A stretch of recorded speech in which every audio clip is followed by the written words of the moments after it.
Profe, muchas gracias. Pues antes de comenzar, pues un saludo a quienes se están conectando, a quienes ya lo han hecho de forma muy puntual. Veo algunas caras conocidas, el profesor Rodrigo Jaramillo de la Facultad de Educación, el profesor Diego Alejandro de Zuluaga de la Facultad de Comunicaciones, el profesor Félix Antonio Gallego, también de nuestra facultad. Veo conectada a la cuenta de Patrimonio Sendoy, bienvenidos a la Biblioteca Digital también del Sendoy, también bienvenidos a María Coral Correa, a la profesora, también a la profesora Sofi, bienvenida, y a todos los demás, pues muchas gracias por atender esta invitación de la Facultad de Comunicaciones. Bueno, el espacio que nos convoca el día de hoy es la charla informativa que se titula El papel de plataformas como Google Scholar y ORCID en la generación de comunidad científica. Esta charla está a cargo del profesor Gabriel Jaime Vélez Cuartas.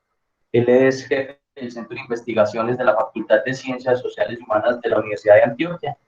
También es coordinador del COLAB, el Colaboratorio para las Ciencias Sociales y Computacionales y Humanidades Digitales de nuestra institución. Tiene como líneas de trabajo la cienciometría, los estudios sociales de la ciencia y sociedad del conocimiento. Es colaborador con Claxo en la estrategia FOLEC de medición de la ciencia y con MinCiencias en la construcción de nuevos modelos de medición. Esta charla informativa parte de las siguientes preguntas, que son cómo surgieron dichas plataformas, quiénes las administran, qué importancia e impacto tienen en la trayectoria de los investigadores, qué críticas suelen hacerse y qué se ha respondido a dichas críticas. También tenemos la participación y la presencia de la profesora Elvialena Acevedo Moreno. Ella es la jefa del Centro de Investigaciones de la Facultad de Comunicaciones, es quien lidera la convocatoria de este espacio y en este momento le doy la bienvenida a la profesora Elvia para que nos hable un poco acerca de la metodología de este espacio con nuestra charla informativa. Profesora Elvia, adelante, bienvenida. William, muchas gracias. Muchas gracias a todos los que están conectados y a Gabriel por haber aceptado esta invitación. Entonces, quisiera aclarar por qué surgió esta charla o de dónde surgió la idea.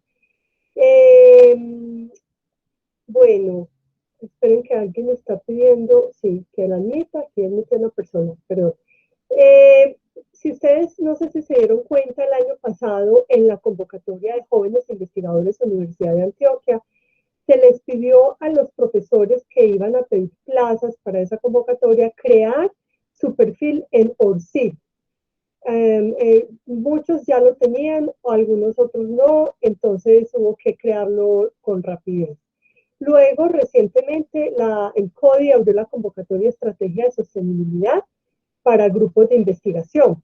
Los que no conozcan esta estrategia, es una convocatoria que busca entregar dineros frescos a los grupos de investigación para que puedan desarrollar, digamos, con mayor facilidad sus investigaciones, apoyar estudiantes de pregrado, de posgrado, en fin.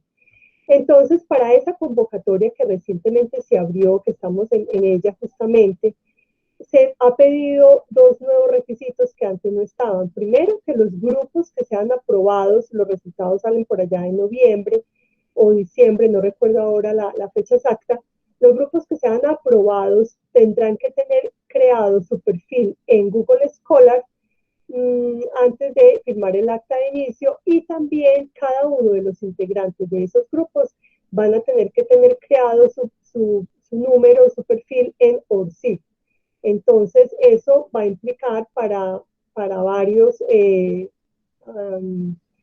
digamos, integrantes de los grupos que no están en estas plataformas, acelerar ese proceso.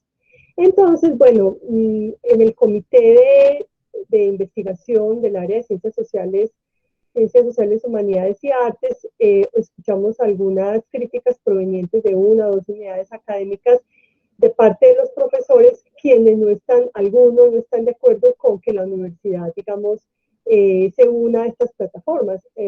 Yo conversé con Gabriel Vélez, nuestro invitado para esta charla, el experto, y le dije, ¿por qué no hacemos algo, expliquemos y veamos el asunto, vos que conoces este tema, nos ilustres y veamos esas críticas en qué consisten? Pero esto es una realidad, la universidad nos está pidiendo ingresar a esas plataformas. Ese es el sentido. Entonces, Gabriel se va a referir a esos temas que William nos mencionó ahorita. Luego yo voy a hacer unas preguntas y desde luego todos podrán también hacer sus preguntas. Yo calculo que son las 19, calculo que 1 hora y media, máximo 2, pues ya estamos terminando. Entonces, de nuevo agradezco a todos por estar acá, por el interés. Estamos grabando para que luego se pueda compartir esto con quien desee verlo y no pudo estar hoy. Y a Gabriel, muchas gracias por aceptar esta invitación, Gabriel. Entonces, tener la palabra. Muchas gracias. Elvia, muchas gracias a vos por la invitación, un saludo a todos los profes de comunicación, especial a los colegas del área. Bueno, esto es algo que creo que es importante, pues este espacio, especialmente porque pues hay confusión frente a lo que se debe o no se debe hacer cuando uno está publicando. Y hablo en términos normativos, porque ya se convirtió un poco bastante complejo, digamos, con el panorama donde uno trata como de poner a circular sus conocimientos. Bueno, primero un poco les cuento de contexto. Pues yo hago parte del COLAF. El COLAF es una alianza entre varias dependencias de la universidad. Esas dependencias son en este momento la Facultad de Comunicaciones, la Facultad de Ciencias Sociales y Humanas, la de Ciencias Naturales y Exactas, especialmente desde el Instituto de Física, la Escuela Interamericana de Bibliotecología, el Sistema de Bibliotecas y la Vicerrectoría de Investigación. También hay algunos profes que todavía no hemos formalizado, digamos, como la relación con estas dependencias, que pertenecen a la Facultad de Ingeniería, de Economía, etcétera. Y con ellos, pues, estamos construyendo algunos programas de investigación básicos. Uno de ellos tiene que ver justamente con este asunto de la medición de la ciencia y la construcción de indicadores para tratar de entender el desempeño científico. Nuestro programa, básicamente, pues le hemos llamado métricas responsables, que el programa de métricas responsables hace parte, digamos, de un marco más general a nivel global. Hay algunos centros de investigación que están trabajando bajo este marco, por ejemplo, en Holanda ZWS, que es uno de los centros importantes en el mundo en estudios cienciométricos, C3 de Granada, nosotros aquí en Latinoamérica, hemos estado hablando con Claxo, que incluye también este tipo de aspectos éticos frente a los modelos métricos. Eso significa que las métricas en sí mismas no son responsables, más bien es como el marco desde el cual se toman decisiones de lo que se va a medir, sobre lo que no se va a medir, para qué se mide, por qué se mide, con respecto a quién se mide, etcétera. Bueno, solo para contarles un poco de eso. Y esto es lo que estamos tratando de negociar con todas las instituciones con las que tenemos relación, entre ellas MinCiencias. Estuvimos tiempo trabajando con Amelica, que Amelica es una de las plataformas nuevas que sale, digamos, de la experiencia de Realic. Bueno, y Claxo, pues ahora estamos apoyándolos un poco en el Foro Latinoamericano de Evaluación de la Ciencia. Bueno, solo para darles un contexto de dónde les vamos a hablar, desde dónde les voy a hablar. Y digo vamos porque pues ya cuando hablo ya no hablo yo, pues hablamos es varios del COLAF que estamos trabajando con estas cosas. Bueno, lo primero que todo, creo que es importante dar un contexto, y es lo más importante en publicación científica, pienso yo, más allá de las plataformas, de lo que sea, tener una buena idea. Eso es importante. O sea, que la idea que uno publique sea una idea innovadora, es decir, que esté realmente diciendo algo que otros no han dicho y que esté solucionando un problema básico de cualquier área de conocimiento. Eso es muy importante. Uno publica mucha cosa porque el sistema hace que uno publique, pero pues puede que eso no tenga ningún tipo de impacto. Entonces, lo que hace que se genere impacto realmente es tener una idea. Segundo, es tener la suerte de ubicar la revista o la editorial que te permite comunicarte con la comunidad de origen o de referencia tuya. Esos dos elementos son básicos, y no los digo yo, no los dice solo el COLAF. son cosas que los cienciómetras saben, o sea, más allá del factor de impacto del H5, de las plataformas Sourcy, de Google Scholar, o sea, así usted lleve todas las plataformas que existan y usted distribuya todos sus trabajos en ellas, por más que si no tiene un trabajo innovador realmente que esté generando algún tipo de cambio, y si no encuentra la aplicación adecuada para comunicarse con su comunidad, no va a funcionar. Eso es, digamos, como esencial. Hay algunas arandelas que empiezan a meterse, digamos, en este asunto de la circulación científica. Esas arandelas son complejizaciones del sistema mismo de la ciencia en el mundo. ¿Qué tipo de complejizaciones estoy hablando? O sea, la ciencia que se hace, la ciencia y la academia y la investigación que se hace en el siglo XX no es la misma que estamos haciendo en el siglo XXI. Es decir, esto para Latinoamérica y para el mundo empieza a cambiar en los últimos 10 años. ¿Por qué empieza a cambiar? Básicamente es porque pasamos de un ámbito de la publicación física en donde el siglo XX, digamos, con el mayor avance en institucionalización de la ciencia fue digamos, la institucionalización de la cita. ¿Qué significa esto? Que de la Segunda Guerra Mundial para atrás, las citaciones no eran importantes y, digamos, las afiliaciones de los autores eran irrelevantes. Tenían científicos que descubrían o investigadores que descubrían cosas importantes, hacían su nombre, participaban de sociedades científicas y bueno, y les pagaba un patrocinador o pertenecían a una universidad o a investigación. Hoy, bueno, hoy no, a partir de la Segunda Guerra Mundial, y eso pasa en todos los países, no solo en Europa, en Latinoamérica, en Asia, etcétera, empieza a institucionalizarse el asunto de la circulación científica con el fortalecimiento de las revistas y las publicaciones. Y esas revistas y publicaciones empiezan a adoptar estándares. Esos estándares son estándares de citación, que todo lo que se diga tenga que estar soportado en las correctas citas de los colegas que realmente trabajan en eso, para sobre todo de un reconocimiento de la prioridad de descubrimiento, o sea, quién fue el que descubrió primero qué, o quién fue el que dijo primero qué idea. Entonces eso empieza como a estandarizarse y se crean las grandes casas o bases de datos. La primera de ellas existió en el siglo XIX, que fue el catálogo de la Royal Society, pero en el siglo XX, a partir de la segunda mitad del siglo XX, aparece Web of Science. Web of Science se constituye como el primer centro no solamente de catalogación de los artículos científicos, sino de su medición. La medición empieza a ser algo relevante, digamos, para ciertos campos. Para las ciencias sociales eso es tardío, más una obligación. Para otros campos es lo natural, o sea, es revisar en su catálogo si su artículo está siendo muy citado o no. Los físicos, la gente de biología, de biomedicina, etcétera, especialmente en medicina y en las áreas de la salud, es muy importante esas preeminencias que dijo primero quién está siendo citado, quién no está siendo citado, etcétera. Entonces eso hace que de alguna u otra forma se estandaricen estas formas de producción científica. Y no es marginal, o sea, eso se empieza a convertir en un patrón muy importante para tratar de identificar las comunidades, o sea, quién está leyendo a quién y de qué forma lo está leyendo. Y eso pues empieza a ser un factor de reconocimiento global, que eso genera un montón de traumatismos en otras áreas de conocimiento, porque no, por ejemplo, en nuestras áreas que no tratamos investigación experimental, sí, pero se estandariza como un patrón, y lo que empieza a suceder es que las comunidades científicas y de investigación de estas áreas empiezan a pasarse a esos formatos paulatinamente, y esta es la historia hasta 2010.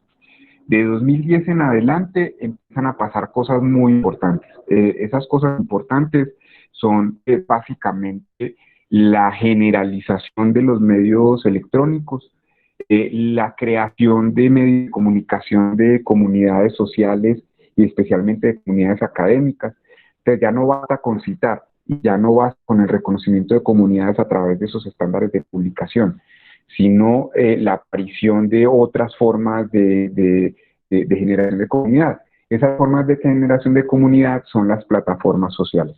Entonces, en esas plataformas sociales, pues aparece Google Scholar, aparece ResearchGate, aparece academia.edu, el Twitter, el Facebook empiezan a ser medios de circulación muy importantes de conocimiento. En fin, o sea, ese es su primer asunto. Y el segundo asunto con la virtualización y la digitalización de la ciencia es que ya no basta con que yo haga un reconocimiento de los trabajos anteriores. O sea, yo necesito que mis artículos y todo lo que hago tenga ciertos estándares, que eso no lo hago yo, o sea, ya es un trabajo cooperativo. Ya no piensen en la ciencia como que el único que hace ciencia es el científico o el investigador o la investigadora, sino uno empieza a ser parte de una estructura de circulación y de generación de conocimiento que ya no depende únicamente de uno. ¿Quiénes intervienen allí? Intervienen los editores de las revistas, los equipos de cienciometría de las universidades cuando existen, los editores de las plataformas sociales y sobre todo la calidad y los estándares de los datos de los mismos artículos.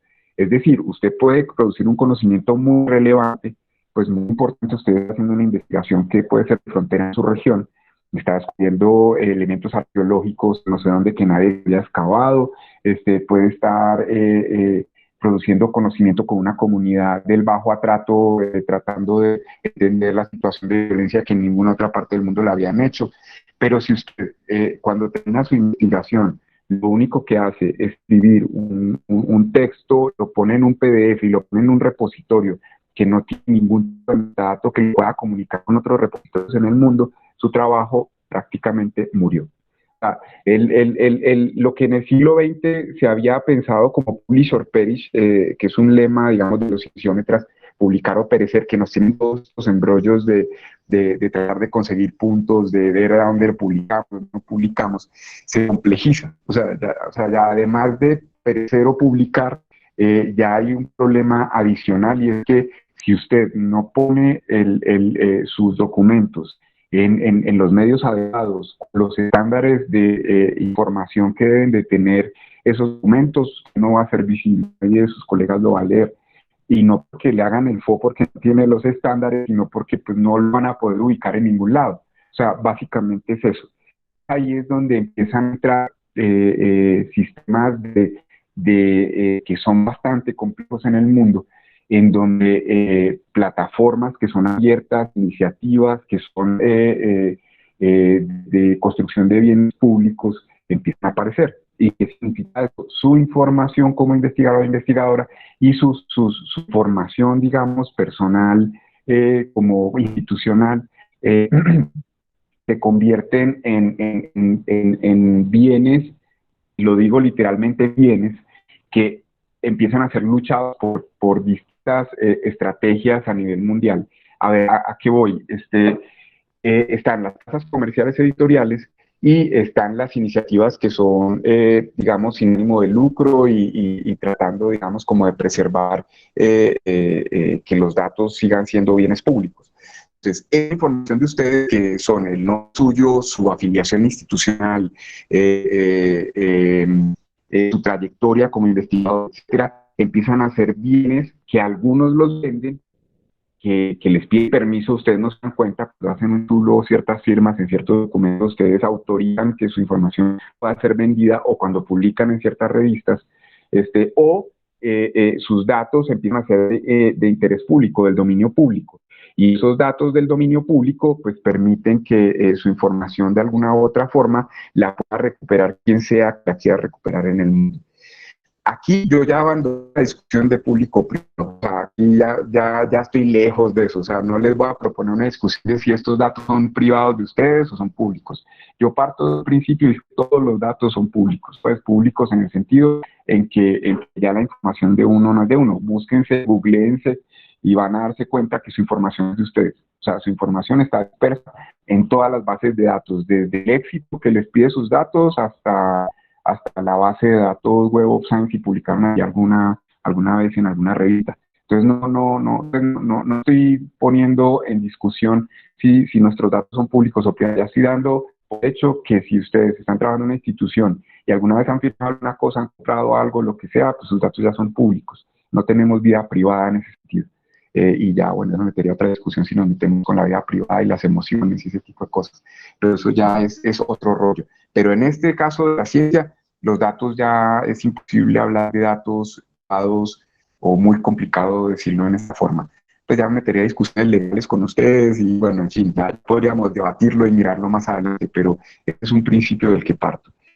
Lo otro es, bueno, entonces estamos en esa guerra, nuestros datos están entre las casas editoriales que lo venden, es decir, cuando me refiero a los venden, estoy hablando de literal, los venden. Nuestra universidad y las universidades del país en este momento están en esa negociación con Elsevier, Springer, Oxford, universidades y otras grandes casas editoriales, están negociando las bases de datos, las bases de datos que nosotros consultamos en la biblioteca. Pues JSTOR, las bases de datos de Springer, lo que nosotros utilizamos para... Entonces, el asunto es que lo que nosotros publicamos en las revistas editoriales o los datos nuestros de autoría, de afiliación, etcétera, la universidad los compra los nuestros más los datos de otras universidades en el mundo para que la gente pueda hacer mediciones sobre esto, para saber qué tanto está haciendo visible su producción. Además de eso, pueda saber de qué forma se está generando, pues de qué forma puedo acceder yo a esa información científica o de investigación que otros han producido. Entonces, esos datos se compran. Pero además de eso, bueno, hay un mecanismo bastante complejo en donde además ustedes cuando a veces publican en ciertas revistas que les piden $500 para poder publicar su propio artículo, ustedes también están pagando porque les publiquen sus datos. Eso es otra cosa que es bastante interesante. O sea, nosotros a veces pagamos 2 y 3 veces por lo mismo en nuestras universidades. Hace poco terminamos un estudio para Colombia, justamente para esa negociación, en donde eso se evidenciaba. Colombia ha pagado alrededor de $millones en los últimos 10 años por publicar artículos. Además de lo que las editoriales piden como confidencialidad de lo que se ha pagado por esas bases de datos. O sea, Colombia paga muchísimo dinero por ese tipo de información. Que valga la pena comprarla o no es otra discusión. Lo que estoy diciendo es que eso no se sabía y se evidencia que se está pagando toda esa cantidad de dinero. Entonces, esos datos pues son relevantes. La otra cara de la moneda es el acceso abierto y es lo que hacen organizaciones como ORCID, por ejemplo. ORCID, que es una de las que vamos a hablar, es recoger datos y ponerlos públicos y considerar a los datos que uno les deposita como datos, como bienes públicos. De hecho, esa es la licencia que se tiene sobre los datos que cuando uno mete su perfil, cuando uno dice aceptar, uno convierte sus datos en bienes públicos. Pero ¿qué hacen? O sea, ¿por qué a uno le conviene? O sea, uno le está trabajando a esas organizaciones. ¿Por qué a uno le conviene de alguna u otra forma poner sus bienes, poner sus datos como bienes públicos? Es porque es como una especie de cédula. OSID lo que permite y lo que ha estado tratando de construir es una gran base de datos global en donde yo pueda ser autor único en el mundo y tenga un número único de identificación, que todas las bases de datos públicas, privadas, que se vendan, que sean de acceso abierto, lo que sea, los datos inclusive de la propia universidad, puedan accederse. O sea, que quien quiera leer mi formación y mis publicaciones pueda consultarlas a través de una única identificación. Entonces nos convertimos en un dato digital en el momento en que nosotros hacemos o nos inscribimos a ORCID.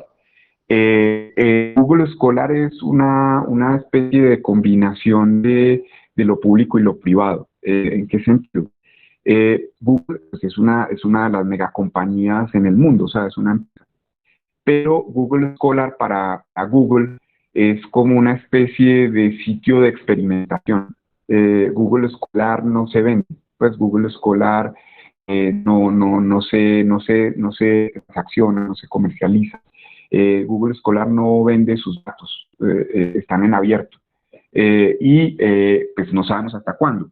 Pero pues uno lee las entrevistas y en las políticas de privacidad de Google Scholar, pues que ellos no les interesa, no están interesados en vender cosas. Es un gran laboratorio para ellos, porque lo que ellos están haciendo con Google Scholar es crear máquinas de aprendizaje, máquinas de deep learning, de machine learning, etcétera, y de otras metodologías de análisis computacional para poder captar y capturar información de cualquier cohete que exista, información científica. Entonces ellos tienen un montón de convenios firmados con bases de datos de paga, con Web of Science, etcétera, pero también con bibliotecas. Y además de eso, ponen algunos requisitos a las bibliotecas para que la información que tienen esas bibliotecas, por ejemplo la nuestra, pueda circular de manera libre en esa plataforma. Y de esa forma, el sistema de Google Scholar creció a tal punto que es la base de datos más grande que existe en el planeta en este momento. Esa base de datos contiene información de citación que no tiene ninguna otra base de datos. De hecho, nosotros en parte estamos trabajando con esas bases de datos y algunos centros de investigación más en el mundo.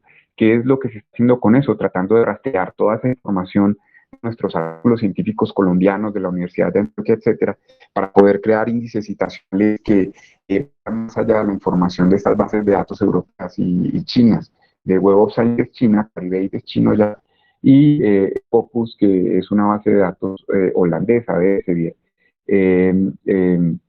Entonces, esas bases de datos son bastante cerradas, son de acceso cerrado, hay que comprarlas, etcétera. Con la información de Google Scholar, bueno, y además tiene solo información de libros y de artículos de revista. Google Scholar tiene información de la que ustedes se imaginen y no se imaginen. O sea, citas de blogs, donde fue citado un artículo, leyes, currículos, nos hemos encontrado no currículos vitales, sino currículos de clases, pues, de materias, de cada, donde están dando libros o textos, artículos. Programas de cursos. Programas de cursos, gracias, exactamente. Entonces, el tener esa información nos permite construir indicadores bastante precisos de realmente dónde está circulando nuestra información, la información de la universidad y de otras universidades en el país y en Latinoamérica. Entonces, y otras cosas, por ejemplo, estamos haciendo ahora, metiéndonos con estudios de género en la ciencia y estamos trabajando con Fernanda Beigel de la Universidad del Cuyo, justamente viendo los problemas de inclusión y exclusión de la ciencia de hombres y mujeres, pues cómo está la división de género, especialmente Brasil y Argentina, que eso lo podemos extender luego a Latinoamérica, pero ¿con qué información podemos hacer eso? Con información de Google Scholar. Entonces, toda la información que pasa por Google Scholar, si bien es de una empresa, es información de acceso abierto, de carácter abierto. ¿Hasta cuándo? No lo sabemos. Tenemos que aprovechar ahora y ver de qué forma podemos trabajar con ese tipo de información para poder saber la realidad como de forma más precisa. Entonces, miren que la utilidad de estar en estas plataformas, tanto de ORCID como de Google Scholar y otras tantas, pues ResearchGate. A mí me gusta tanto academia.edu porque academia.edu es algo como mixto, es como una especie de negocio con acceso abierto. Entonces, para uno poder tener acceso a más cosas, a más citas de uno, etcétera, uno tiene que comprar el servicio. Pero bueno, pues ResearchGate todavía sigue siendo abierto y bueno, hay otras plataformas. OSC o RCSN, bueno, hay muchas que lo que hace que son repositorios que permiten producir perfiles, por ejemplo, Realic, tiene autores Realic, que tiene como una especie de asocio con OIT, etcétera. Hay otra cosa que también es muy importante de estas plataformas. En Colombia, por ejemplo, una de las cosas que se están negociando entre el Consorcio Colombia, que es un consorcio de casi todas las, bueno, no, perdón, casi todas, no, exageración, son 50 universidades del país, institutos de investigación, las más grandes o unas más grandes y que más estudiantes tienen, más producción científica tienen, etcétera. Están viendo de qué forma se negocia con ORCID, también el ministerio está para que se pueda tener una especie de identificador único para el país, que pues que no se necesitaría necesariamente tener convenio, todos podríamos hacerlo de forma voluntaria e inscribirnos, pero la idea es que podamos tener información más precisa. La idea de estas instituciones es que tengamos información más precisa de lo que pasa con la ciencia en Colombia. Entonces, ORCID se convierte en eso, una plataforma. Voy a compartir pantalla porque quiero mostrarles en la página de ORCID algunos de los asuntos de lo que les estoy diciendo. Miren, cuando ustedes se meten a la página de ORCID, cuando ustedes se meten al apartado para organización, no, perdón, esto es en About, es decir, acerca del sitio, podemos ver esto, y es el equipo de ORCID. ORCID es una organización sin ánimo de lucro. Esta es la junta directiva de ORCID. Y ORCID tiene integrantes de muchísimas instituciones, todas del norte, no hay gente del sur. Entonces hay asociaciones, Wellcome Trust, por ejemplo, que es sin ánimo de lucro, PLOS, que es una editorial, que ellos cobran por publicar allí, pero pues no son una casa editorial de estas grandes comerciales. Tenemos universidades, por ejemplo, asociaciones nacionales, la Royal Society de Nueva Zelanda, la Universidad de Cornell, que tiene uno de los repositorios más importantes de acceso abierto en el mundo para los físicos, especialmente Archive o Archive, que también está el SOCARchive, que es otro repositorio para ciencias sociales, BioArchive o BioArchive, más bien Archive se pronuncia como che, BioArchive, y otros repositorios que produce la Universidad de Cornell. Está también, por ejemplo, el Social Science Academic Press de China, ese sí es más una empresa china. Bueno, hay un montón de instituciones. Quiero irme también a este About y mirar, a ver, espérenme un segundito. Entonces, tenemos aquí el About y la comunidad de ORCID, para que ustedes tengan los miembros. Bueno, no, mejor primero los que las financian. Esto es importante porque pues, a quién le entrega uno la información. Los principales financiadores son fundaciones. Está la National Science Foundation en Estados Unidos, está Andrew Mellon Foundation, por ejemplo, el Hemsley Charitable, bueno, no sé pronunciarlo, Trust, que es otra fundación, y bueno, esos son los principales financiadores. Uno diría que tienen sus intereses, pero pues yo con más en eso que en Elsevier, por ejemplo. Sin embargo, hay muchos financiadores, entre ellos estas compañías, Elsevier y Dawi, que es una casa pública editorial bastante grande e importante, pero también iniciativas como PROSREF. PROSREF es una iniciativa que es pública, que es sin ánimo de lucro y que es la que compila todos los artículos y las publicaciones en el mundo que tienen DOI. Bueno, y hay otros que sí son empresas pues, que son negocios puros, Sage, Springer, Taylor & Francis, Wiley. ¿Por qué están combinadas empresas y organizaciones sin ánimo de lucro? Básicamente porque al esto convertirse el ORCID en un público, es algo que sirve tanto para bases de datos que ellos venden como para las fundaciones poder mover el acceso abierto. Esto es como una especie de territorio neutral, el ORCID. Y ese territorio neutral permite que lo utilicen quienes quieran utilizarlo y desde la filosofía que lo quieran utilizar. En ese sentido, por ejemplo, en Latinoamérica estamos en filosofías contrarias europeas. Europa tiene el Plan S lo que intenta es regular el mercado de publicaciones científicas. Para eso tratan de poner en acceso abierto, o las tiradas ponen en acceso abierto todo, pero cobrando una tarifa por carga de procesamiento.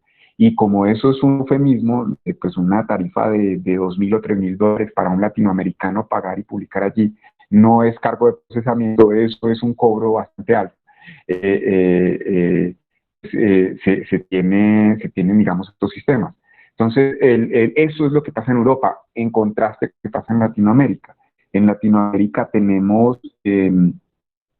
un modelo completamente distinto. Nuestras publicaciones no son de casas editoriales, son de editoriales universitarias, nosotros descubrimos el acceso abierto diamante, es decir, no pagamos por publicar y no cobramos por hace ya varias décadas, cosa que en Europa apenas están descubriendo que es una posibilidad o un posible modelo.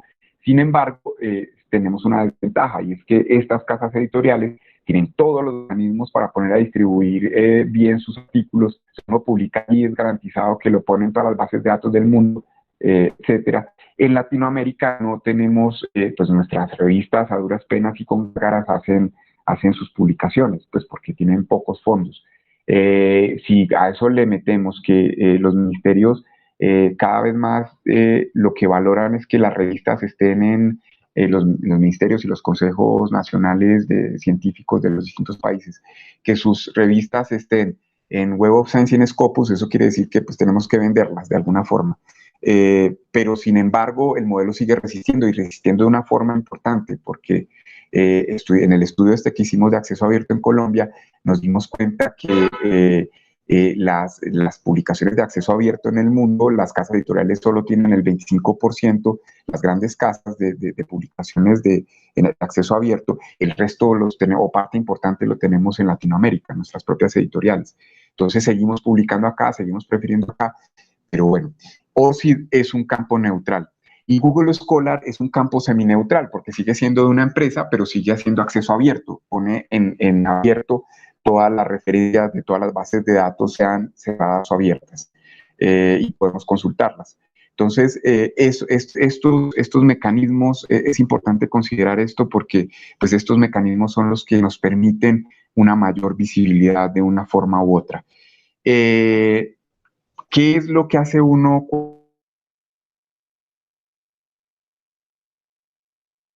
sus propietarios? Nacieron hace relativamente poco, pues unos 10 años y mucho. Google Scholar sí tiene un poco más de tiempo. Bueno, otra cosa que quisiera mostrarles y compartirles estaba revisando las preguntas, disculpen. Otra cosa que es importante es, no voy a meter a mi perfil de ORCID, qué tipo de información se recupera. Yo tengo un número ORCID.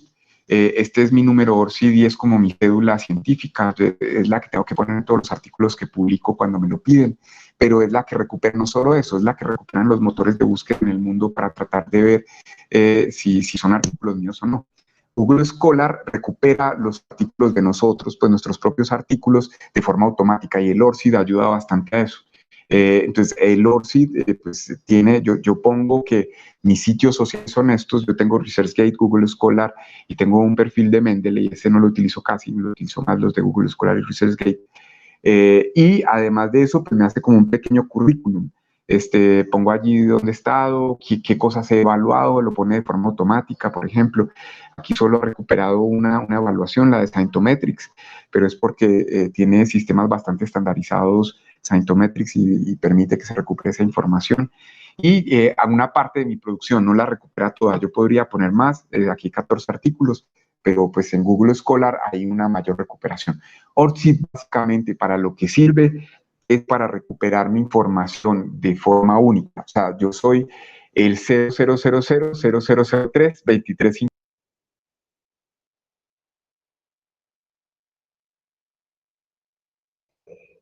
Gabriel, yo creo que se fue tu sonido o solo soy yo. ¿Alguien está escuchando a Gabriel? No. Se le fue el sonido. Se desconectó. Sí, se desconectó. A ver, ¿Me escuchan? ¿Me escuchan? Ya. Hola. Ahora Hola. Sí, ya, sí. Ya. Sí, perdón, se me cayó. Bueno, pero creo que no fue mucho lo que se perdió. No, les hablaba de ORCID. Entonces, ORCID tiene, bueno, lo que les decía, tengo un número que es único, y ese número único permite no solo que yo publique en revistas, sino también que me puedan recuperar otras bases de datos para poder hacer visible mi información. Así me llame Gabriel Vélez Cuartas, Gabriel Jaime Vélez Cuartas, Gabriel Vélez, G Vélez Cuartas, GJ Vélez Cuartas, esas variantes las recupera ORCID y me permite identificar como un actor único, como un autor único.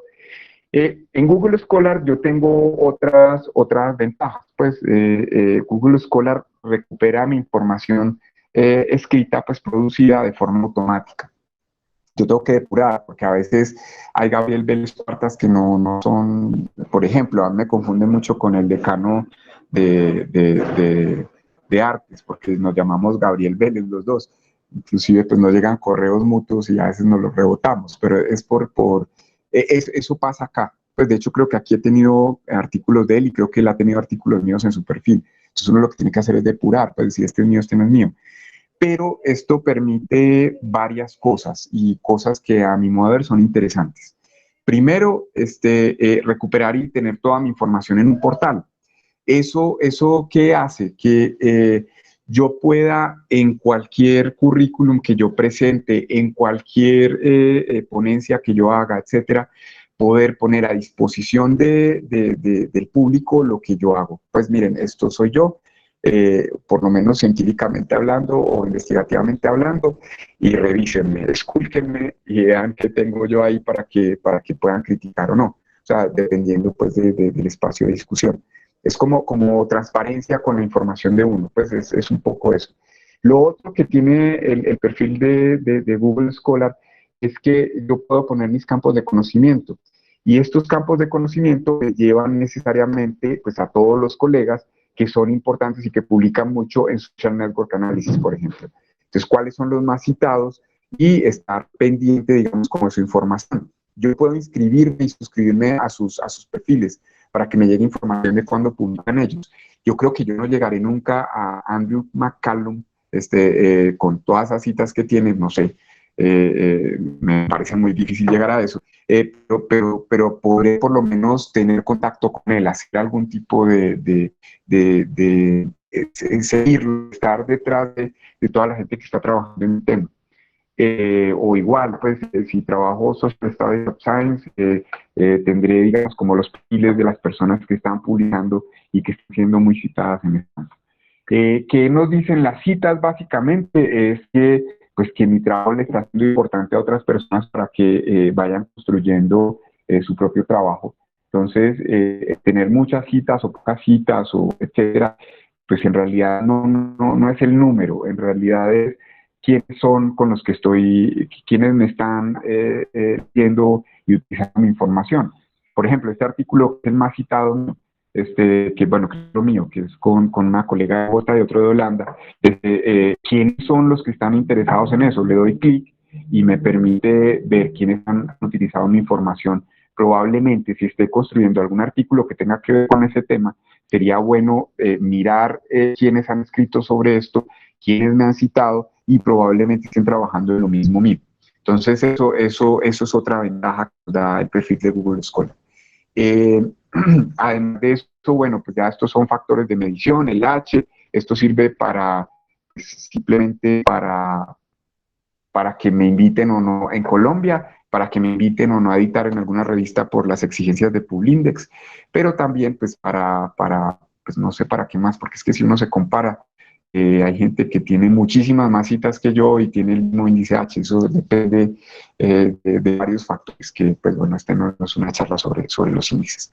Y bueno, y aquí está también, miren, les decía, no he limpiado. Bueno, no mentiras, con Gabriel Mario sí hicimos un artículo, pero bueno, esos son cosas que a veces se cruzan también en las bases de datos. Y estos son mis coautores.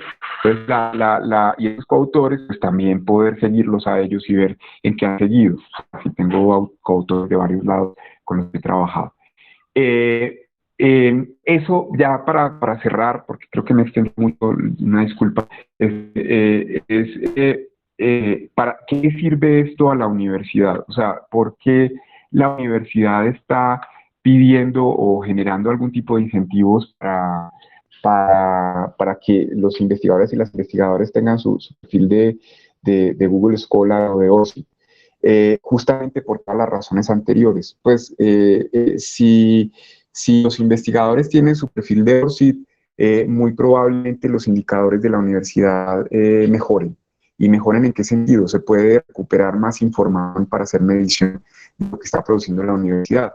Las distintas dependencias podrían saber qué están haciendo sus investigadores, pues cómo lo están haciendo, con qué pueden contar en términos de conocimiento.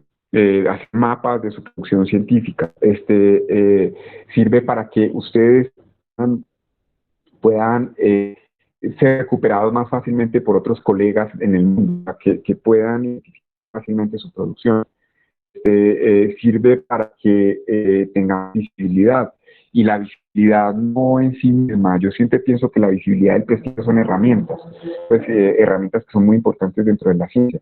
Entonces, pues bueno, uno puede tener su problema, su rayón en la cabeza y pensar que es muy importante el prestigio en sí mismo, pero desde la ciencia misma pienso que es la herramienta para poder difundir el trabajo que uno construye y que uno hace. Entonces, el tener estos perfiles lo que permite en realidad, además de construir todos estos indicadores, es hacer comunidad científica y que te recuperes más fácil de cosas. Miren, es muy impresionante. A mí me da mucha risa eso porque el perfil de ResearchGate que tengo, cada vez que doy una conferencia, al otro día se llena eso de lecturas de mi información. Yo digo, uy, va a tener que dar más conferencias para ver si de vez en cuando leen lo que hago. Porque es eso, uno presenta su conferencia y la gente ahí mismo te googlea este profe, ¿qué fue lo que dijo? ¿Por qué está diciendo las cosas? Y inmediatamente tus perfiles empiezan a ser leídos. Entonces, si no existiera ResearchGate ni Google Scholar, la gente después de tu conferencia se queda con la duda de qué era lo que hacías. Pues no hay forma, digamos, no habría forma de consultar esa información, ya muy complejo. Y sobre todo que uno es del país periférico de la ciencia, en donde pues Gabriel Vélez Cuarta es un nombre como poco común, siempre son todos en inglés, cuando se habla de cienciometría debe ser X. En cambio, si uno tiene estas herramientas, pues tiene más facilidad de contactos con distintas personas. Y de verdad, luego de esas cosas, de vez en cuando pasa que alguien que hace eso va a la conferencia, se mete al ResearchGate y dice, profe, me interesa tal cosa, y pues le mandas tu artículo y empiezas a generar a veces relaciones, a veces no, pero empiezas tu información a hacer. Yo pienso que no solamente la utilidad de la ciencia está en generar proyectos de relación con el entorno, o sea, la utilidad de la ciencia está en los procesos de formación que uno apoye. A mí me impresionó mucho, estábamos haciendo un piloto con unos profes de ingeniería acá en la Universidad de Antioquia, por ejemplo, el profe Dresame, que es uno de los profes relevantes acá en ingeniería. Estábamos viendo el perfil de él y los perfiles y las citaciones que tiene el profe y todo esto.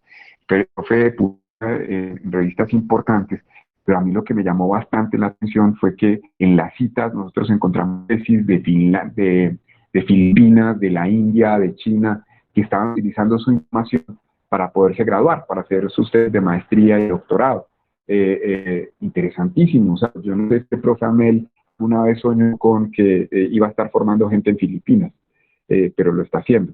Y bueno, eso. Yo creo, ya no sé, más bien como para conversar. Yo Sí, creo que... claro. Y bueno, A ver, yo también tengo preguntas, pero creo que los más importantes son los asistentes antes de las que yo tenía acá. Así que empecemos. David Mejía nos tiene aquí. Yo creo que el que tenga preguntas puede ir, digamos, anunciando ahí por el chat. Entonces empecemos con David. Hola, buenos días, profe Elvio, muchas gracias por el espacio, el profesor Gabriel también, a todos los asistentes, buenos días. Bueno, en el marco, yo tengo una duda pues puntual que me llamó mucho la atención, pues en el marco de mi formación posgradual, pues hubo pues en la materia pues de metodología de investigación, se hizo una pequeña cuña pues como la importancia cienciométrica para registrar, digamos, las publicaciones como tal, ¿cierto? Que sí, ¿cuáles son como los últimos avances que se ha dicho de cara pues como a los problemas como de lematización y organización interna para nosotros que tenemos dos apellidos? Es que mira, ya ahorita denunciabas y denotabas el asunto de que te confunden con el decano y demás.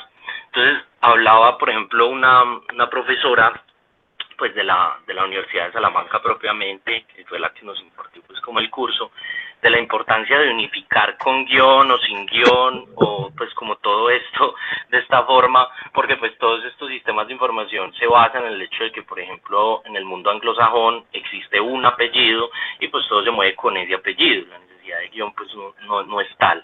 Entonces, digamos que se sabe de qué es lo mejor para recuperar de manera más óptima la información, si el guión, no el guión, un apellido, los dos, ¿cierto? En aras de unificar toda esta información para recuperarla de manera más óptima, ¿no? Y pues esa es como la pregunta. Y lo otro pues es un aporte que incluso pues realza todo aquello que vienes pues mencionando, profe, que incluso nos mencionaba que en términos de desempate de una plaza en humanidades en la Universidad de Cambridge no se hizo por un escalafón docente, sino por impacto de citación en Google Scholar. Entonces, es un tema supremamente vital, supremamente importante, y que yo creo que nos atañe a todos pues también pues como reconocer y seguir pues como valorando mucho estos espacios. Muchas gracias. David, a ver, sobre lo de la lematización y este tipo de cosas, yo pienso que en este momento lo más importante es tener ORCID, pues pienso yo, porque ORCID evita todos esos problemas. ¿En qué sentido? Pues uno muchas veces, pues yo trato siempre de firmar igual. O sea, no se trata de si debe llevar guión o no importa tanto. Es que lo que importa es que el nombre siempre sea el mismo. Yo casi nunca firmo Gabriel Jaime Vélez Cuartas, yo firmo Gabriel Vélez Cuartas. Pero hay revistas y dependiendo de la norma de citación, pues se eliminan el Gabriel. O sea, queda G. Vélez Cuartas, por ejemplo. En tu caso sería D. Mejía Solanilla, por ejemplo. Y pues trato de ponerle, bueno, es que ahí sí no me he decidido si le pongo guión o no le pongo guión a los apellidos, pero siempre pongo los dos.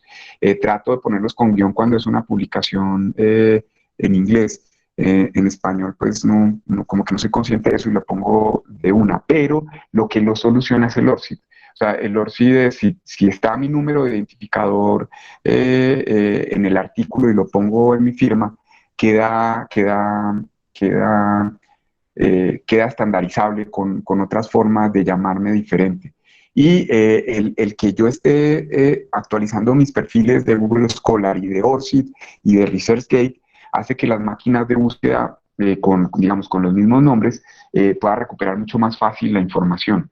Entonces ya no es un problema tanto de que tenga el mismo nombre siempre, sino que tenga el identificador. Ese es, digamos, como el asunto.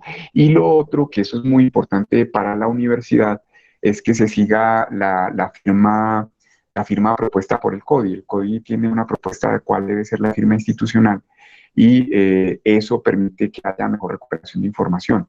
Nosotros en eso no tenemos tanto problema. Quienes tienen bastantes problemas en eso son la Universidad Nacional, por ejemplo, o la Universidad Autónoma Nacional de México, la UNAM. La UNAM es una de las universidades que más problemas tiene en Latinoamérica para poder identificar a la propia universidad, porque todos los investigadores firman como quieren, como el instituto, no, es muy complicado, mucha autonomía interna, entonces es muy difícil recuperar información de la UNAM. Pero eso es ya respecto, digamos, a la afiliación institucional, que también es muy importante. De hecho, piensen en algo, publicar un artículo sin afiliación es casi que publicarla sin apellido. O sea, estos días discutíamos eso en uno de los modelos y es muy loco, pues si alguien se jubila, ¿cómo sigue publicando? Era una discusión que teníamos. Publica pues, así solo, sin afiliación institucional. Pero es que cuando uno ve esas bases de datos donde aparecen muy pocos sin afiliación institucional, son casi fantasmas, pues no, son cosas que no existen. Eso. Gabriel, Y lo, no, dale. no, y lo otro era sobre, profe David, era la lematización y el otro punto, ¿cuál era? Disculpe. Ay, te hice olvidar, qué pena. ¿Cómo, No, cómo? él habló del uso del guión y que es una pregunta que tiene también el profesor Félix en el chat. Yo no sé, Félix, si con eso que acaba de responder Gabriel quedas satisfecho o aún tienes dudas sobre eso, del uso del guión. Gracias, Elvia. Pues es que he visto la recomendación de de ingresar el nombre propio en las bases de datos y el apellido los dos apellidos estén vinculados con este guión, solo que me pregunto si eso no, pues claro, estamos en unas bases de datos internacionales que son en su mayoría pues de un uso extranjero, pero me pregunto si esto no va un poco en contravía de también la denominación española, que no tiene en sus normas ortográficas contemplado este uso. Entonces, no sé si lo hacemos por términos prácticos de ser encontrados de manera más confiable en las bases de datos, o nos atenemos también un poco como pues a las normas que nos rigen como investigadores que en su mayoría escribimos y publicamos en español. Lo que pasa es que en eso creo yo que al publicar en inglés el nombre se angliza, diría uno, no sé, perdón si utilizo mal la palabra. Y en ese sentido, pues un ejemplo, la semana pasada estábamos haciendo un evento de métricas transformativas, era en inglés, y el colega con el que estábamos organizándola, que es un colega colombiano, pero estaba en este momento en Holanda, él se llama Oscar Romero Goyeneche, y en los correos de Holanda siempre ponen primero el apellido, Romero Goyeneche y coma O. Entonces, pues los que no eran de habla hispana siempre nos escribían Apreciado Romero. Pues me da risa porque pues quien escribía era alguien de Filipinas, si no estoy mal, Piraguat se llamaba. Pero pues él no tiene contexto de que los nombres en nuestro idioma tienen esa. Entonces, ¿cómo se soluciona? Es un problema de comunicación básico más que de norma ortográfica, es de cómo yo me comunico con autores o con profes de otras partes del mundo, especialmente los asiáticos, los asiáticos y los anglófonos, porque no tienen ni siquiera medio contexto, y a uno le pasa igual. Pues yo no sabía si él se llamaba Piraguat o se llamaba Payacamas. Entonces yo pues me puse a buscar y se llama Piraguat como para no ponerme pues nada, vergüenza hablar con él, porque a veces suena muy racista. De cómo es que se pronuncia tu nombre en ciertos espacios. Entonces tiene que buscar como antes, pero pienso que es como un asunto comunicativo, que cuando no solo que la máquina te recupere de alguna forma, sino que cuando un colega de otra parte del mundo te quiera hablar, sepa que cuando hay guión, eso sí es más universal en el inglés, que es un apellido y no un nombre. Insisto, para la recuperación de sistemas sería el ORCID. Para la comunicación, el guión funciona, para mi modo de ver. Bueno, yo quiero hacer como otro tipo de pregunta. Veo que David y Félix, por el tipo de pregunta que hacen, digamos que están convencidos, creo yo, deduzco, de las bondades de tener nuestros perfiles en plataformas como estas.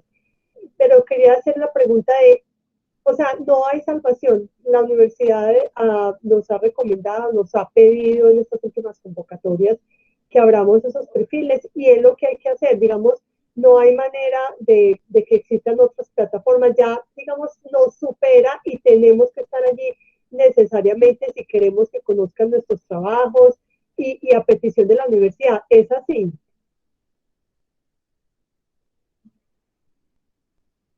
Gabriel, no te oigo. ¿Usted lo oye? No, perdón, lo tenía silenciado. Yo creo que es así, Elvia. O sea, se convierte todavía no es norma en la universidad, hay universidades que ya lo están pidiendo obligatorio, aquí es medio obligatorio todavía, no te quitan el sueldo si no lo tenés, pues no es tan obligatorio, es un obligatorio si quieres participar en tal convocatoria. Yo pensaría que es también como una especie de cómo ir generando prácticas en eso, es que el sistema, disculpen, en los ojos. El sistema tal y como viene de ahora en adelante es un sistema que es comunicación humano-máquina. No, es difícil escapar a eso. O sea, no, tendría que haber una transformación tipo se cayó el internet en el mundo y ya no hay más. eso también puede pasar, pues pasan pandemias porque no se cae el internet. Es un sistema que es bastante difícil que se caiga por la complejidad de la red, pero digamos que puede haber un fenómeno cósmico y que del electromagnetismo en la Tierra haga que todos estos sistemas se vayan. Pero pues jugamos en eso, ¿no? Y suena chiste, pero es que ya no es chiste cuando acabamos de ver una pandemia que nos tiene encerrados hace 6 meses, pues cada vez se ríe uno menos del chiste. Ese es el asunto. Pero pensaría que en esa tendencia y en la forma en que está circulando la información, sí es algo que ya es impajaritable, creo. Y son estas bases y no otras, o sea, no fue academia.edu, no fue ResearchGate, o sea, la universidad decidió estas dos, yo entiendo por tu explicación, pero concretémoslo y repitámoslo, ¿por qué esas dos y no otras de todas esas que existen y que nos mencionaste? Porque el ORCID es el único sistema en el mundo que te genera una identificación única. O sea, hay identificaciones que son locales, regionales, pues uno tiene un número en el CELAC, ese tipo de cosas, pero estandarizable a nivel global es el único. Entonces, esa es la utilidad del ORCID. Y Google Scholar es la base de datos más grande del mundo. Entonces, ¿por qué no ResearchGate? Pues porque es una base de datos que sigue siendo pequeñita y que tiene unas utilidades para uno, no para la institución. O sea, el ResearchGate es útil para uno porque lo comunica, academia pasa igual. Pues el Facebook puede utilizarlo también, pero tiene muchas otras utilidades. El Google es un perfil que o sea, de hecho, si ustedes comparan, si tienen algunas plataformas, van a verlo. O sea, la única plataforma que tiene toda la información autorrecuperable completa es Google Scholar. Inclusive Google Scholar tiene por ahí unos escritos, cosas que hice casi en la primaria. Bueno, estoy exagerando, pero muy, muy atrás. O sea, que hice en el pregrado, que era un trabajo así, que lo recuperó solo. Es impresionante. Yo no sé cómo tiene mucha tecnología. Es por eso es que la universidad los escoge, pues por ser, digamos, como los sistemas más populares en este momento en el mundo. Y seguramente a futuro y muy lejano, la universidad también se va a inscribir en otros sistemas como GRID. Que ya está, o sea, la universidad ya la... ¿Cómo en cuál? No entendí, ¿cómo en cuál? GRID, se llama GRID, en inglés como red, como malla, GRID. Pero nosotros no tendríamos que meternos a eso, es la universidad, es un perfil institucional que tiene una identificación única en el mundo. Ya la universidad está, pues no es que se haya ido, ya el GRID la recupera, pero pues cada vez irá siendo más, o sea, todos estos sistemas de estandarización cada vez van. ¿Cuál es la crítica? O sea, ¿cuál sería el problema de estos sistemas?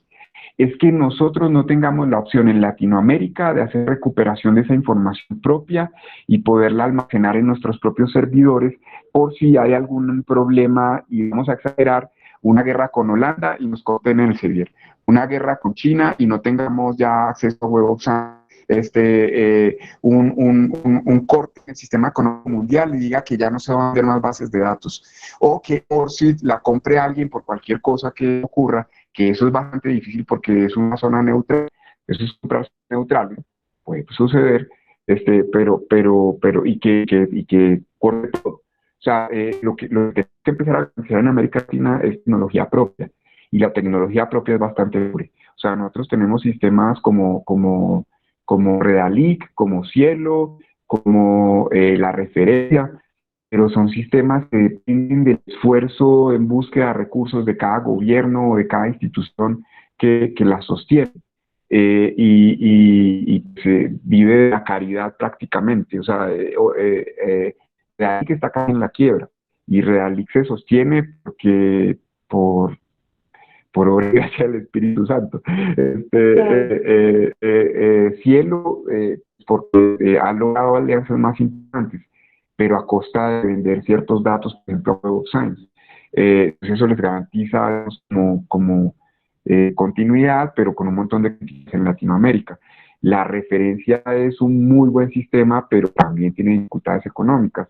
O sea, se tienen que hacer alianzas intergubernamentales, pienso yo, de distintos ministros que sean conscientes del asunto de éticas, de la responsabilidad, el funcionamiento de los sistemas, que los conozcan, cómo funcionan, etcétera, y que eso pasa. O sea, los gobiernos, el propio ministerio no sabe cómo funcionan muchos de estos sistemas.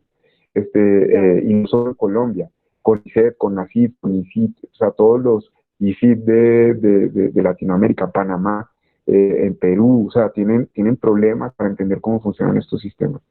Y se necesita, pues, eso. Pero... Gabriel, aquí tenemos una pregunta del profesor Luis Daniel Botero, que nos dice esto: ¿la publicación debe tener el código ORCID para incluirla en la base de datos o no necesariamente? No sé si te queda clara la pregunta o si sí. es bueno que... bueno. Sí. Y Daniel, ¿qué tal? A ver, todas las revistas no piden el ORCID, pero uno puede incluir eso en la firma de uno. O sea, uno puede firmar como la revista pedía, pero también pueden haber ciertas libertades.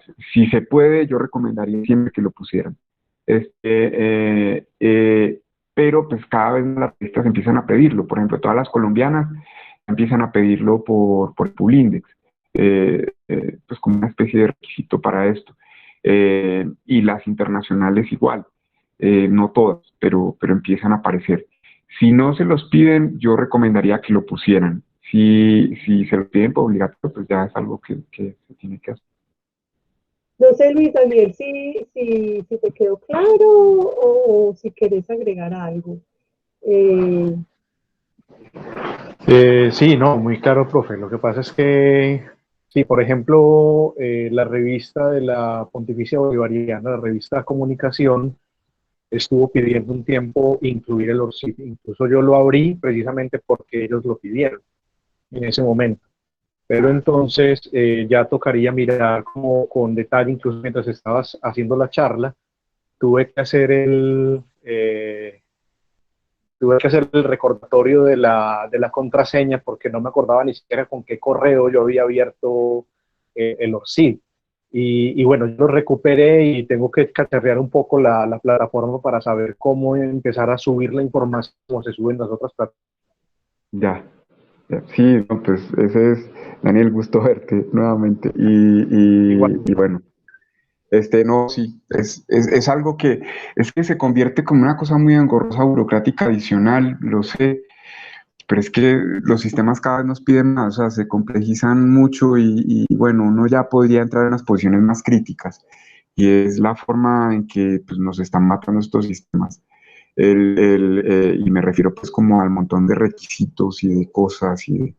Hay una cosa, y es que cada vez nosotros somos menos nosotros. O sea, ¿en qué sentido? Es que como que lo que escribimos y lo que ponemos en estas máquinas y en estos registros empiezan a generar como unos yo's autónomos, como medio raros, medio robóticos.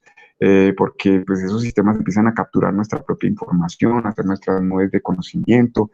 ¿Qué es Google Scholar? Google Scholar es nuestra nube de conocimiento, es todo lo que sabemos en ciencia.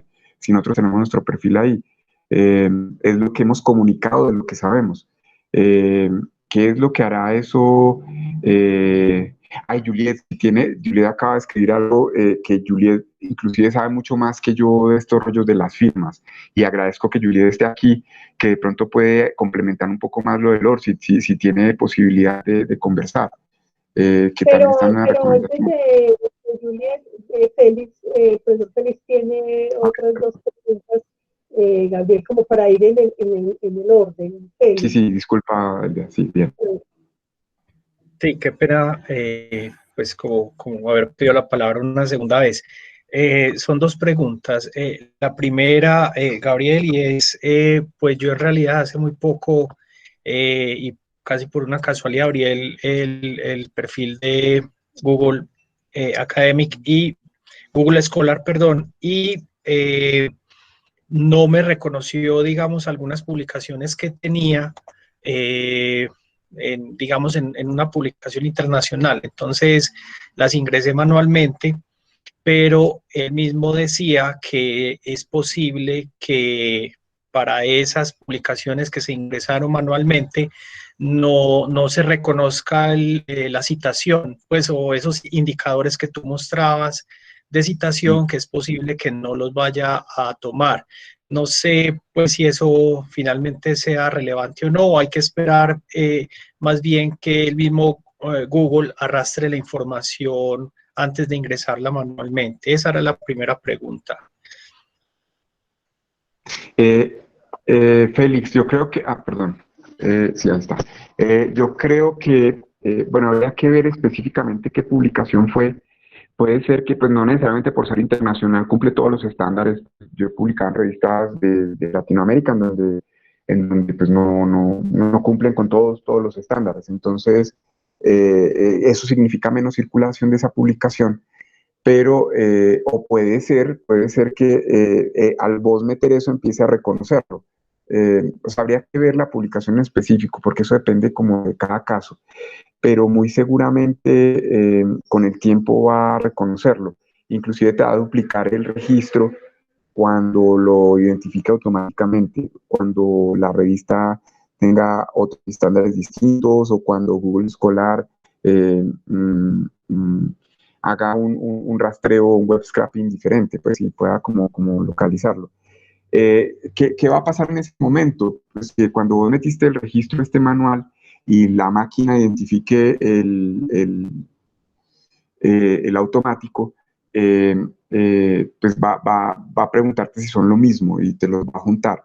Y probablemente en lo que vos metiste, dependiendo del metadato que le hayas metido, recupere citas diferentes al otro artículo.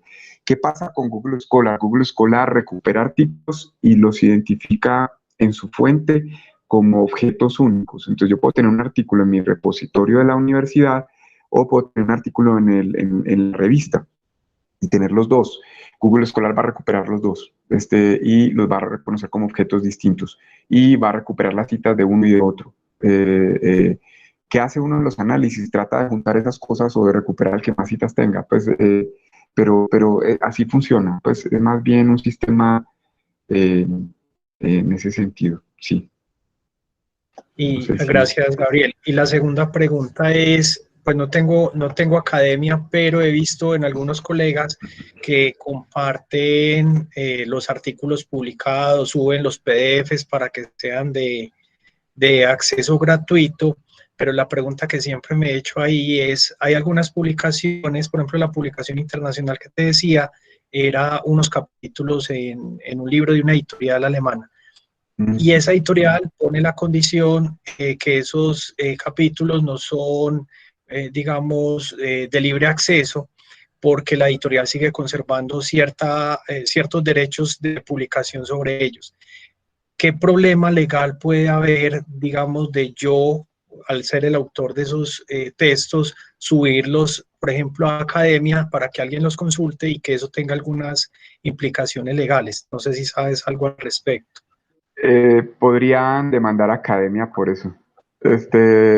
Si el acceso es cerrado, y esos son los debates legales que ellos tienen, pues de ciertas demandas como de ciertas editoriales.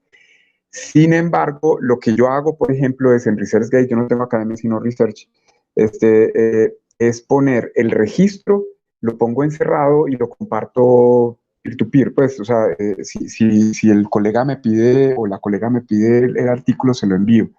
Y lo dejo en el repositorio del ResearchGate, pero sin ponerlo con acceso abierto. Y eso evita problemas, pues, pero vos sí puedes compartir peer-to-peer esas cosas, pues, es tu información y puedes enviársela por un correo, con la advertencia de que no se puede circular, pues, eso básicamente. Muy bien, gracias Gabriel, muy amable. Con mucho gusto. Gabriel, Juliet nos hace una recomendación. Yo no sé si es conveniente entrar en asuntos ya muy específicos de cómo vincularlo uno con lo otro. No sé si este sería el momento adecuado. La verdad es que, de acuerdo con lo que hemos visto, te he escuchado, estamos llamados los profesores, los que hacemos investigación, a que no solamente es investigar, sino a saberlo publicar, dónde lo publica y estar alimentando todas esas bases de datos. Es así. O sea, es una tarea más que se agrega a la función de profesor investigador. pensaría que, bueno, hay una ventaja y es que estos sistemas son automáticos. Uno de vez en cuando se mete y los limpia, pues porque te recuperan la información. Entonces no habría tanta dificultad. Yo, pues en realidad es muy poco lo que yo le dedico a esas plataformas limpiándolas, ¿no? O sea, me fijo ahí para ver si alguien escribió, si alguien se interesó, si hay algo nuevo, si no se recupera un registro que quiero que la gente mire, pero no es tanto el tiempo en realidad que uno le gasta. O sea, uno se mete, se inscribe y eso empieza a recuperar. Yo si hacía rato no me metía, pues me metí y no sabía que ya había recuperado 14 artículos, empecé como con 3. Pero pues no, o sea, a mí el ORCID lo que me interesa es básicamente el identificador. Y de Google Scholar, pues me interesa así más tenerlo como más limpio. De todos modos, ORCID es importante también tenerlo si uno le para bolas, más o menos limpio y meter cosas nuevas, es porque ORCID comparte información con muchas plataformas, con muchas. Pues ahorita les mostré, o sea, con plataformas de Elsevier, de Springer, de todas las plataformas, las comerciales y no comerciales. DOAC también está ahí, pues creo que está DOAC, no recuerdo bien. Crossref sí está y Crossref es muy importante. Entonces sí es importante tenerlas, pero no gasta tanto tiempo en realidad. Pues más es lo que uno aprende, mientras aprende uno como a manejarlo y ya lo deja ahí, eso se alimenta. Y yo creo que nos podemos apoyar en personas como Juliet, para quien no la conoce, y hasta donde recuerdo, es la bibliotecóloga encargada, coordinadora, no sé cuál es el cargo exacto, del Centro de Documentación de la Facultad de Ciencias Sociales y Humanas, ¿verdad? Así es, sí. Sí, que Juliet es más experta que yo en ciertos temas más específicos de firmas y de cosas de ese tipo. Claro, como bibliotecóloga, digamos que nos puede apoyar en eso, y varias unidades académicas tienen centro de documentación. En la Facultad de Comunicaciones no tenemos, pero sí el Centro de Investigaciones sí cuenta con la bibliotecóloga Mayra Pérez, que ustedes saben que el año pasado estuvo, digamos, incursionando en esta actividad de abrir, de ayudarles a los profesores a abrir sus perfiles en varias de las plataformas. En varios no teníamos, y ella pues nos ayudó con esto.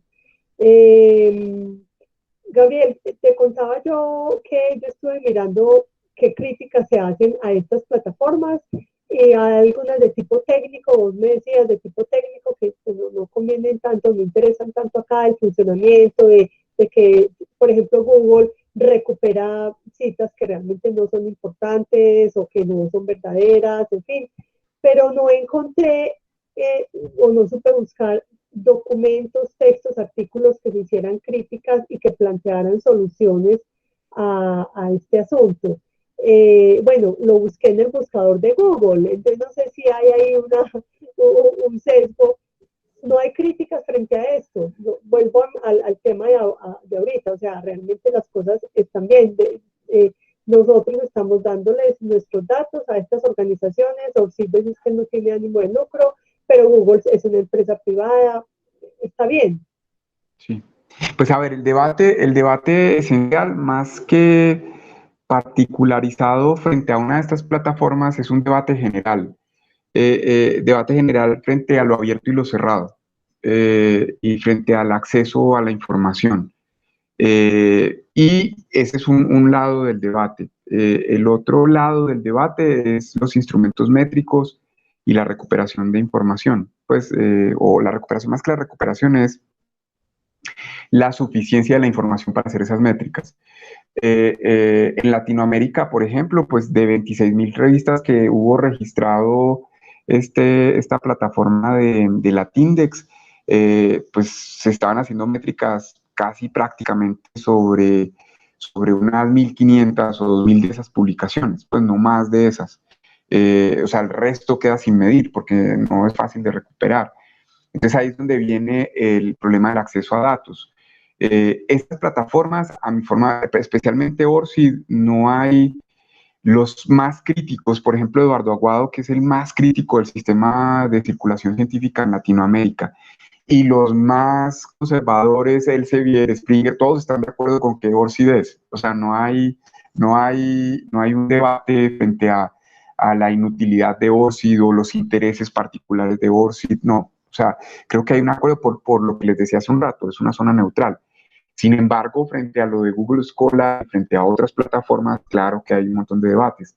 Pues Google Scholar se salva todavía porque es un sistema abierto, pero siempre queda la pregunta especulativa de si algún día Google le da por cerrar eso, ¿qué va a pasar? Y ahí vienen todos los debates sobre ciencia abierta y acceso abierto, que todavía no nos ponemos de acuerdo en el mundo que es ciencia abierta. O sea, lo que nosotros entendemos por ciencia abierta en América Latina es que todo sea abierto, abierto completamente. Nadie paga, nadie, y que casi que es o sea, la financiación de esas, de alguna parte tiene que salir la plata, debería ser estatal, o de asociaciones, o de consorcios, etcétera.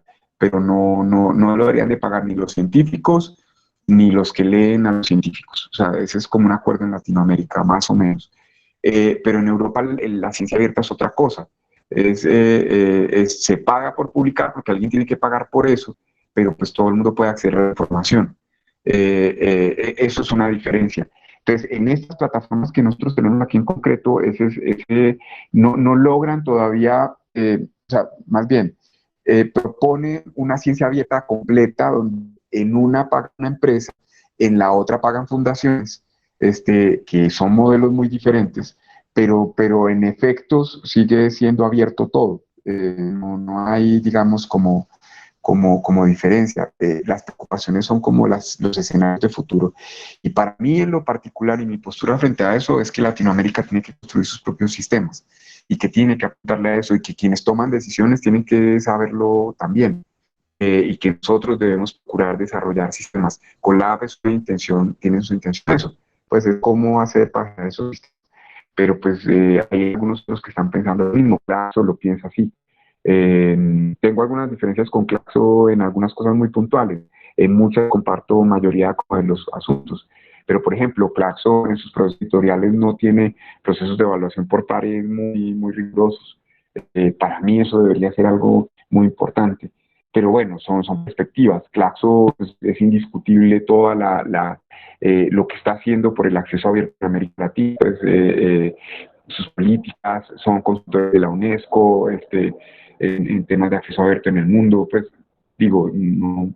Y eso, pero pues no respondo del todo a la pregunta de Elvia, pero es porque no hay una respuesta precisa. Lo que hay son debates. Pues son debates sobre qué se mejor en abrir estos datos que compartimos. Respecto a lo particular de lo que nos corresponde a cada uno cuando ponemos esos datos ahí, yo les dije que yo ya de entrada suponía que todo está, pues que no hay nada privado, o sea, y sobre todo porque pues, que uno pretende hacer es poner su información a discutirla entre la gente que le interesaría. Entonces, eso, si ese es el principio de partida, ya no pondría nada cerrado. Otra cosa es si voy a empezar a vender mis modelos metodológicos. Ahí yo ya sí empiezo a meterme en otra cosa, pero pues como yo no vendo, entonces no me preocupo. Pero los profes que trabajan en ingeniería, sí, por supuesto. Pues porque están tratando de vender sus máquinas, sus prototipos, sus cosas de este tipo. Yo no sé si alguien quiera hacer por escrito o a través del micrófono alguna pregunta. Bueno, mientras alguien se anima, Gabriel, yo estuve mirando en un artículo, yo creo que esto ya vamos como 1 hora y media, vamos como terminando, en un artículo hacían diferencia entre el tipo de plataformas y ellos en ese artículo decían, hay unas, la llaman plataformas de perfiles académicos, donde está el ORCID y hablaban de otras, el Publons, Kudos, Scopus Author ID, bueno, la llaman plataformas de perfiles académicos y Google Scholar las meten en otra bolsa que la llaman redes sociales de investigación, donde está también academia.edu y donde está ResearchGate. Entonces, digamos que las diferencias están como en la funcionalidad, en que sí, unas hacen unas cosas y otras hacen otras. Es como cuando uno tiene perfil en Instagram, en Facebook, cuenta en WhatsApp, o sea, uno ya de tanto usarlo sabe para qué usa cada una, es más o menos lo mismo. Sí, de acuerdo. Pues en contraste estas dos, que tienen esas dos diferencias que menciona Elvia, el ORCID, lo que les decía, es un identificador, entonces uno crea un perfil, como también autores Redalic, que son como los más cercanos para nosotros. Estos otros seguramente, pues Octopus yo no lo conozco, debe ser muy usado en otra región del mundo, pero el más estandarizado, digamos, es ORCID, en cualquier parte. Y su función es, aunque tiene ahí artículos, es básicamente identificarte, que sos una persona única y que ahí hay parte de tu producción, que es diferente a lo que hace Google Scholar. En Google Scholar te identifica como persona, pues sí te da como cierta identidad de unicidad, pero pues lo importante allí es que me pueda conectar mi producción con la producción de otros y sacar indicadores sobre eso. Entonces, pero cada plataforma en sí misma, o sea, estas son grandes categorías lo que plantea Elvia, pero cada plataforma en sí misma ofrece algo diferencial. Pues dice, bueno, además de tu identidad, aquí tienes forma de poner todos tus artículos de tal plataforma. Aquí podrías buscar, por ejemplo, en Mendeley, uno podría tener su perfil, pero poner además sus citas y sus artículos preferidos y además de eso ser medido. O sea, cada plataforma tiene su especialidad, entonces uno tiene que explorarlas, pero digamos que para cumplir los requisitos esenciales, lo fundamental que te permita alguna funcionalidad de visibilidad, pues estas dos, academia, ResearchGate, y de lo otro que sigan adelante, pues muy bueno tenerlo, pero pues ya sí implica pues más claves, más rollos. Yo trato de disminuir lo más que puedo mis redes, pero tener las más funcionales, pues que sean más apropiadas de eso, pensaría yo. Muy bien. Bueno, ¿quién más desea hacer alguna pregunta? O ya todo está súper requete claro. Bueno, sabemos que no está todo súper requete claro y que siempre habrá muchas dudas, pero entonces yo creo que ya vamos dejando por acá 1 hora y media. Yo pienso, Gabriel, que nosotros no somos jefe de centro, yo también veo que Lina está aquí también conectada, la jefe del centro de investigación de la Facultad de Derecho. Yo creo que los centros estamos también llamados a apoyar a los investigadores y a los grupos en este tipo de asuntos, porque no todo el mundo está en esta onda, no todo el mundo pues se ha metido con fervor en tales plataformas, y ante el llamado que hace la universidad y ante la participación de grupos en convocatorias que así lo exigen, pues digamos que así no nos gusta, digamos que tocó. Es como el tema de esta pandemia, pues al que no le gustaba dictar clase vía plataforma, pues es que le tocó, más o menos también lo veo así. Sofi pregunta para cuándo debemos crear los perfiles. Sofi, eso se puede ir creando desde ya para adelantar. Pero, digamos, los resultados salen de la estrategia de sostenibilidad, salen como en noviembre, y el grupo tiene por ahí como 2 meses para firmar el acta de inicio, aunque puede pedir una prórroga de 6 meses para firmar el acta de inicio. Entonces, digamos que todavía hay tiempo, todavía tendremos, digamos, hasta febrero para que los grupos que sean aprobados en la convocatoria Estrategia de Sostenibilidad creen el perfil en Google Scholar y que cada investigador cree el ORCID. Entonces hay tiempo. Entonces estamos llamados, repito, como centros de investigación a apoyarlos, a acompañarlos en esto. ¿Verdad, Gabriel? No sé si Lina también quiera participar.